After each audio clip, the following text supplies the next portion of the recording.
여러분, 구약 성경을 읽다 보면 좀 구체적으로요, 선지서를 읽다 보시면요, 이런 내용들이 자주 등장하는 것을 봅니다. 하나님이 직접 인간 세상에 개입하셔서 이 세상을 심판하시게 될 것이다 라는 그런 메시지를 많이들 접하게 될 거예요.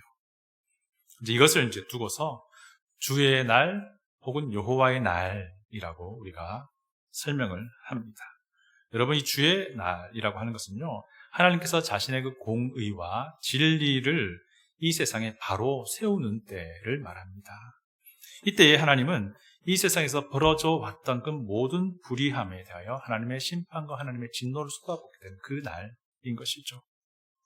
동시에 이 세상에 대한 하나님의 심판은요, 세상의 그 불의함 때문에 고통 겪던 하나님의 백성들에게는 오히려 위로하는 것이 될 것입니다. 구약의 이스라엘 백성들은요, 그들이 민족적인 고난을 겪을 때 하나님께 질문했습니다. 하나님, 왜 하나님의 백성이 이런 고난을 겪어야 합니까? 하나님, 왜 이 하나님의 백성이 이런 불의함을 겪어야 합니까? 하나님, 저 불의한 사람들 왜 그냥 두십니까? 그때마다 하나님은요, 선지자들을 통해서 답을 주셨어요. 근데 그 답이 주의 날이었어요. 하나님이 선지자를 통해서 주의 날이 곧 도래할 것이다 라고 예언해 주시는 것, 이것이 그들의 질문에 대한 답이었어요. 여러분, 북이스라엘이 멸망했던 때가 주전 722년경이고요. 남유다가 멸망한 것이 주전 586년경입니다. 이때는 물론 이거니와 이스라엘 사람들이요, 국가적 위기를 맞을 때마다 그들은 하나님께 물었던 거죠. 그때마다 하나님의 해결책은 항상 주의 날이었어요. 주의 날이 분명히 올 것이다. 그때 내가 직접 개입할 것이다. 그리고 불의함을 다 벌할 것이다. 그래서 내 정의를, 내 공의를 세울 것이다 라고 하나님이 답을 해 주셨던 것이죠. 오늘 본문 우리가 읽었던 부분도 역시 하나님께서 주의 날이란 것이 무엇이 될 것인지를 설명해 주고 있습니다. 여러분, 오바댜서의 배경이 되는 때가 주전 800년대 중후반이라고 지난주에 설명을 드렸는데요. 그때 블레셋과 아라비아 연합군이 남유다 예루살렘을 에워싸고 예루살렘을 노략했던 것을 우리가 알고 있습니다. 그때 오바댜서 또 무엇을 보았냐면 에돔을 향한 하나님의 그 8가지 경고가 있었던 거 기억나시죠? 앞으로 이스라엘, 남유다가 멸망하게 될 그때 너희들이 가지 말아라 했던 그 8가지 경고가 있었는데요. 그것이 결국 남유다에 닥칠 그 멸망에 대한 그런 예언을 포함하고 있는 내용이죠. 이런 이제 민족적인 위기에 이스라엘 백성은 하나님께 의문을 가졌던 겁니다. 하나님 이대로 계속 두실 겁니까? 이거였던 거죠. 오바댜 선지자 역시 이 질문에 주의 날이라고 대답을 하고 있습니다. 여러분, 주의 날은요, 구약의 종말론이라고 생각을 하시면 쉬울 것 같습니다. 이 세상 마지막에 대한 이야기라는 거죠. 이 세상이 끝날 그때에 하나님이 직접 이 세상에 개입하신다는 겁니다. 그리고 하나님의 그 진리와 공의를 세우겠다라는 것입니다. 그리고 하나님은 불의한 자들을 하나님의 능력으로 진노하시고 심판하시고 처벌하겠다라는 것이고요. 의로운 자들에 대해서는 하나님이 오히려 위로하시고 보상해 주겠다라고 하는 그런 종말론적인 생각이라고 여러분 이해하시면 됩니다. 여러분, 주의 날 이전에는 불의한 사람들이 번성을 할 겁니다. 그리고 주의 날 오기 이전에는요, 오히려 의로운 자들이 고난을 당하게 될 것입니다. 그러나 주의 날 이때는요, 모든 것이 다 뒤집혀져서 올바른 것이 제대로 세워지는 때가 될 것이다 라고 하는 것이고, 그리고 그 완전하게 세워진 그 의로움이 이제 영원으로 이어진다는 것이 구약의 주의 날이라는 종말적인 사상이라고 보시면 됩니다. 우리는요, 이제 오바댜서를 시작해서 소선지서를 연대기 순서대로 강론을 할까 하는데요, 이 소선지서의 선지자들이 이 주의 날을 언급하게 되는 걸 자주 보게 될 겁니다. 오늘은요, 오바댜서에 게시된 주의 날에 대해서 좀 살펴보기 원합니다. 여러분, 기억나시죠? 에돔이 무슨 죄를 지었습니까? 그들은 교만했고 폭력을 저지른 사람들이었죠. 에돔은 자기 높이 솟은 그 바위 산지에 그 누구도 공격하기 힘든 그런 성을 세워놓고 자기네들이 영원히 무너지지 않을 것이라고 생각했습니다. 에돔은 또 왕의 대로 왕의 대로란 것이 에돔 땅을 지나가는 그 지정학적 이점을 통해서 유리한 조건으로 주변의 많은 왕국들과 동맹을 맺었고 이것이 그들의 힘이라고 생각했던 것이고요. 이 힘이 그들의 지혜에서 나온 결과라고 생각을 했고 그래서 그들은 굉장히 교만하게 되었다라는 것이었습니다. 에돔은 여기서 그치지 않았어요. 에돔은 폭력을 행사하기까지 합니다. 교만한 에돔은 자기의 형제이자 이웃나라인 남유다의 멸망을 그냥 못 본 채 하고 있습니다. 그리고 그 남유다의 멸망을 오히려 속으로 고소해하며 즐거워했던 것 우리가 지난주에 살펴보았습니다. 이뿐 아니라 그들은 바빌론과 함께 동참해서 남유다를 멸망시킨 일에까지 함께 합니다. 무너진 예루살렘 성문을 밟고 들어가서 유린하고 노력하고요. 심지어는 그 예루살렘 성에서 피난 나오려던 자기의 형제 민족인 이스라엘 사람들을 붙잡아가지고 잔악한 바벨론 군대에 넘겨주는 일까지 자행했다는 것을 우리가 기억하죠. 여러분 한번 생각해 보세요. 에돔이 그 당시에 이런 일을 저지를 때에 이런 생각했을까요? 자기네들도 이와 똑같은 일을 당할 수도 있겠다는 생각했을까요? 안 했어요. 그들은 이렇게 말했습니다. 누가 능히 나를 땅에 끌어내리겠느냐라고 말했잖아요. 그러나 하나님은 어떻게 말씀하십니까? 내가 거기에서 너를 끌어내릴 것이다. 하나님은요, 그만한 에돔에게 그들이 행한 그대로를 갚아주실 것이에요. 근데 이 일이 언제 일어났냐 하는 것이 이제 문제인 겁니다. 이 일이 이제 결국 주의 날이라고 하는 그 시점에 일어난다는 것이고요. 오늘 본문에서는 이 일을요, 여호와께서 만국을 벌하실 날이라고 말하고 있습니다. 여러분, 주의 날이 과연 어떤 것일까요? 그렇다면 이 또 주의 날이라고 하는 것이 우리 신약 그리스도인에게는 어떤 의미가 있을까? 오늘 이 부분 가지고 좀 여러분과 나누기를 원합니다. 여러분, 첫 번째 주의 날이라고 하는 것은요, 악한 자들에게 심판이 있다라는 것을 보여줘요. 여러분 15절을 보면요, 어떤 한 날이 다가온다라고 말하거든요. 우리 15절 한번 제가 읽어드릴게요. 여호와께서 만국을 벌할 날이 가까웠나니 내가 행한 대로 너도 받을 것인즉 내가 행한 것이 내 머리로 돌아갈 것이라. 15절 보니까 그날이 여호와께서 만국을 벌할 날이라고 말하는데요. 이것을 히브리어를 그대로 직역하면 어떤 뜻이냐면요, 여호와께서 만국에게 행하실 날이에요. 여기 15절에서 너라고 번역된 이 2인칭 대명사는 이제 에돔을 말해요. 이제 에돔, 하나님이 행하실 그 일이 교만하고 폭력적인 에돔을 향해 하실 일이라는 것입니다. 결국 에돔을 향해서 에돔의 그 교만과 폭력에 대해서 하나님이 심판하시겠다는 그런 이제 내용이거든요. 네가 행한 것이 내 머리로 돌아갈 것이라. 그들이 행한 그대로를 하나님이 그들에게 갚아줄 것인데 언제요? 만국을 벌할 날, 주의 날, 이겁니다. 교만한 에돔에 대한 하나님의 징계가 무엇이 될 것입니까? 폭력적인 에돔에 대한 하나님의 징계가 무엇입니까? 16절을 보시면요, 이렇게 말합니다. 16절 제가 읽어드립니다. 너희가 내 성산에서 마신 것 같이 만국인이 항상 마시리니 곧 마시고 삼켜서 본래 없던 것 같이 되리라. 16절에서는요, 에돔을 지칭하는 대명사가 이제 복수 형태로 바뀌어요. 너에서 너희로 바뀝니다. 이것 때문에 16절 너희가 누구냐에 대해서 어떤 논란이 있긴 하지만요, 제가 보기엔 이 너희는 에돔을 강조해서 표현하는 방법입니다. 히브리서에서 복수라고 하는 것은 강조하는 표현이거든요. 이제 에돔을 말하는 거예요. 에돔, 너희들이 내 성산에서 마신다라는 것은요, 그들이 과거에 남유다가 앞으로 이제 오바댜 시점에서 앞으로 있을 일이죠. 남유다가 멸망당할 그때의 그 예루살렘 성에서 그 남유다의 멸망을 즐거워했던 그것을 지금 이야기하고 있는 거예요. 그리고 에돔으로 대표되는 사악한 모든 민족들이 여기 나옵니다. 보시면요, 만국인이 항상 마시리니라고 말하면서 그 범위가 넓어집니다. 무슨 말이냐면요, 에돔이 모든 나라들, 모든 악한 나라들을 대표하는 자가 되고 있는 겁니다. 그들이 모든 민족들, 그런 사악한 모든 민족들이 선한 자들의 고난을 초래하게 됐고 그것을 오히려 즐겼다는 거예요. 그런 사악한 자들이 삼킬 것이 오히려 그들에겐 독이 될 것이다 라고 하는 것이 바로 주의 날에 대한 설명입니다. 사악한 자들이 의로운 자들에게 고난과 괴로움을 준 것 때문에 그들이 마치 존재하지 않았던 것, 원래 없었던 것 같이 파멸당할 것이다. 하나님의 진노가 그들에게 부어질 것이다 라고 하는 그런 이제 이야기입니다.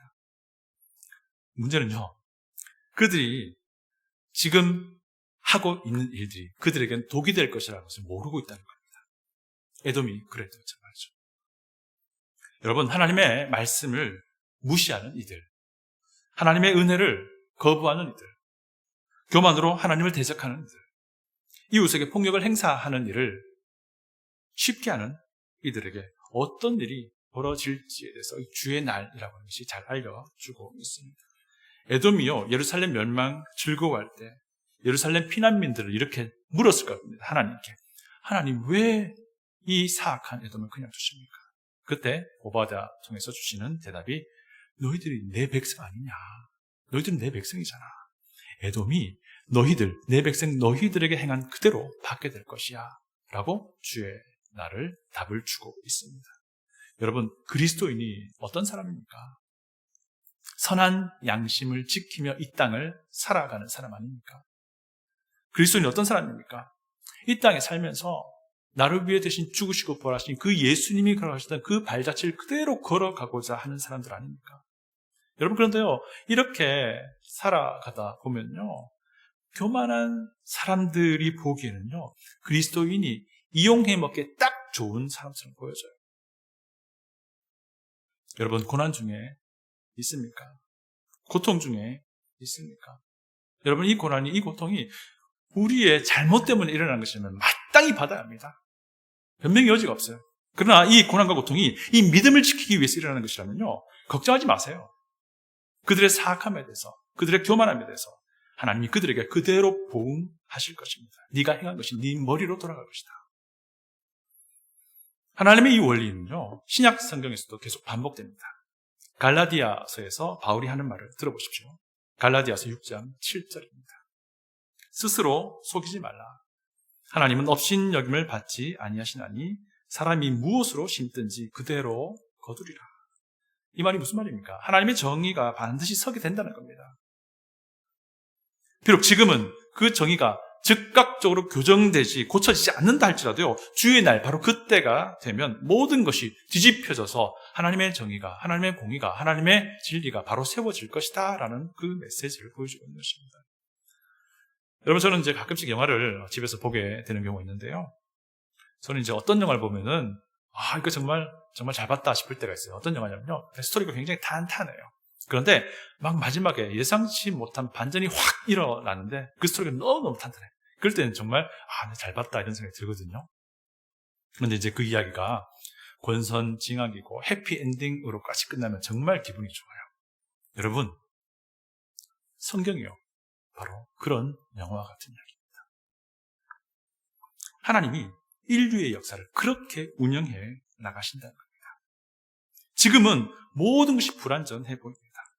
비록 우리 그리스도인이요, 막 동분서주하면서 그리스도를 닮아가고자 애쓰고 하지만, 그래서 우리의 삶을 통해서 주변의 사악함을, 부정함을 드러내고자 하지만 때로는 그 부정과 사악함 때문에 우리가 오히려 피해자가 되기도 해요.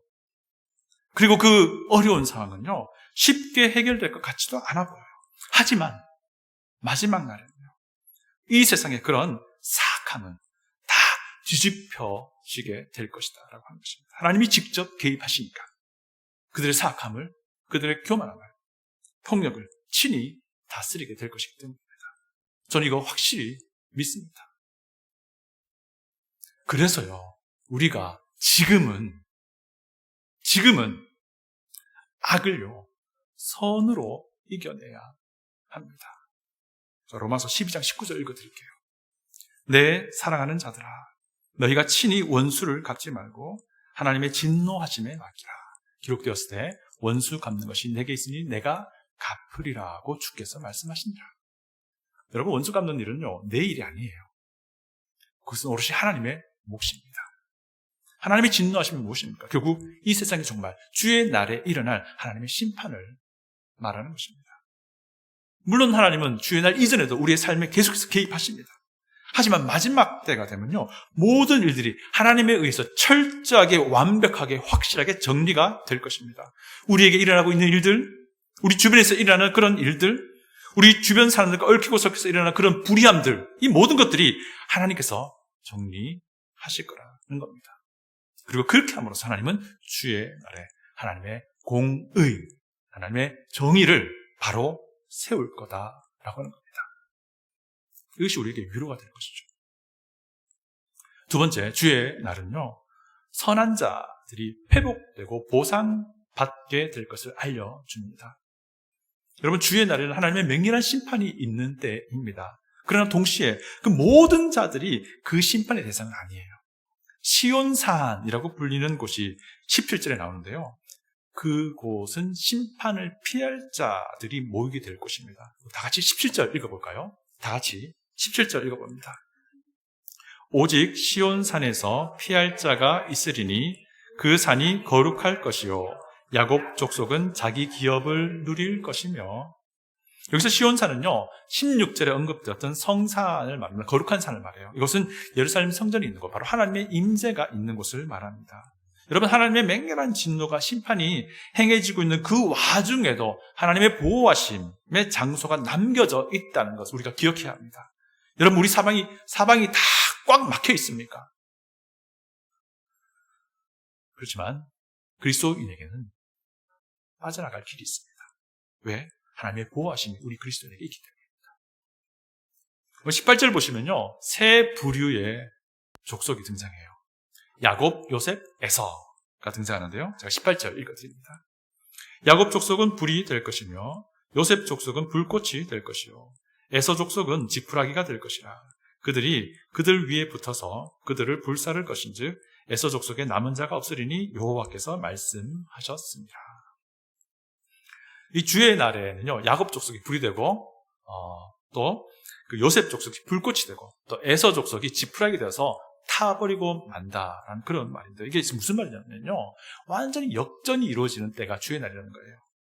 예전에 불의함으로 고난받던 이들이, 불의를 행하던 이들을 심판함으로써 그 상을 완전히 뒤집어 엎어버리게 된다는, 바로 그때가 바로 주의 날이라는 겁니다. 요셉 족속이 따로 언급되잖아요. 이것은요, 북이스라엘을 의미하는데요, 이 주의 날 되면 나누어졌던 남유다와 북이스라엘이 하나가 되어서 에서 족속을 심판하고 다스리게 될 것임을 보여주는 내용입니다. 그 날 되면요, 하나님의 의로운 백성이 악한 자들을 심판하게 될 날이라는 거예요.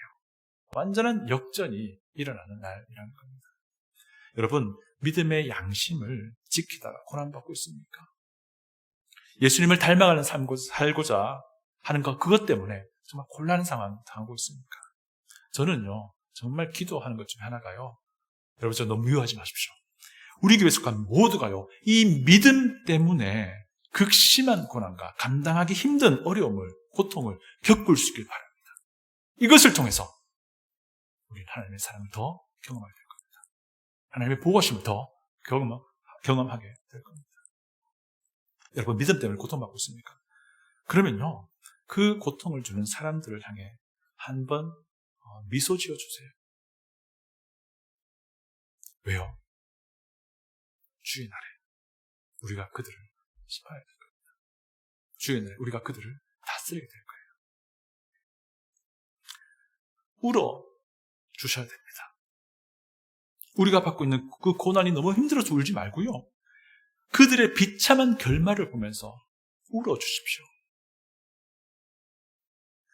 우리 고난 때문에 울지 말고요, 그들의 비참한 결말을 보면서 슬퍼하며 그들을 위해서 울어 주십시오. 이 영성을 우리가 가지고 있으면요, 우리는 기도하게 돼 있어요. 그 사람들을 향해서요. 이 영성을 우리가 가질 수 있기 바랍니다. 자, 이제 그런데 이스라엘이 이제 에돔을 심판하기에 앞서서 이스라엘이 과거에 빼앗기고 잃어버렸던 땅을 되찾게 될 것이 언급이 돼요.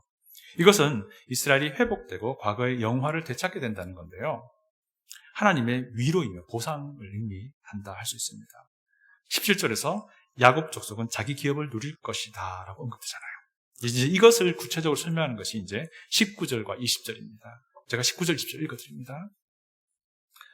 그들이 네겝과 에세의 산과 평지와 블레셋을 얻을 것이며 또 그들이 에브라임의 들과 사마리아의 들을 얻을 것이며 베냐민은 길랏을 얻을 것이며 사로잡혔던 이스라엘의 많은 자손은 가나안 사람에게 속한 이 땅을 사르밧까지 얻을 것이며 예루살렘에서 사로잡혔던 자들 곧 스바랏에 있는 자들은 네겝의 성읍들을 얻을 것이라. 여러분, 여기에 그들이 네겝과 에세의 산과 평지와 블레셋을 얻을 것이요라고 번역된 이 부분은요, 또 어떻게 번역하셨냐면 네겝에 있는 자들이 에세의 산을 소유할 것이고 평지에 있는 자들이 블레셋을 소유하게 될 것이다. 이렇게 번역도 가능합니다. 이게 무슨 말이냐면요. 이 네겝은 이스라엘의 남쪽에 있는 광야지대예요. 이 광야지대를 벗어나서 더 남쪽으로 가면은 이제 에돔이 있는 고원 바위산 지대가 나오는 거예요. 이게 무슨 말이냐면요. 이 남쪽 지역 모두를 다 회복하게 될 것이다. 뭐 이런 의미라고 보시면 됩니다. 평지와 블레셋 얘기 나오잖아요. 평지는요, 사실은 이 예루살렘 지역 있죠. 예루살렘 지역이 좀 높은 산지 지역인데요. 이 예루살렘 지역과 서쪽 끝에 지중해 지역 있잖아요. 요 사이에 있는 평지를 말해요.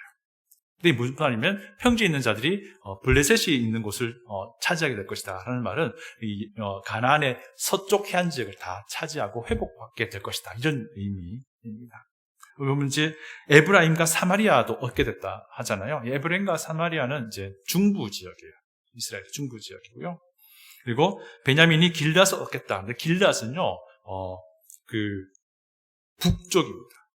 이스라엘의 북쪽 지역을 말합니다.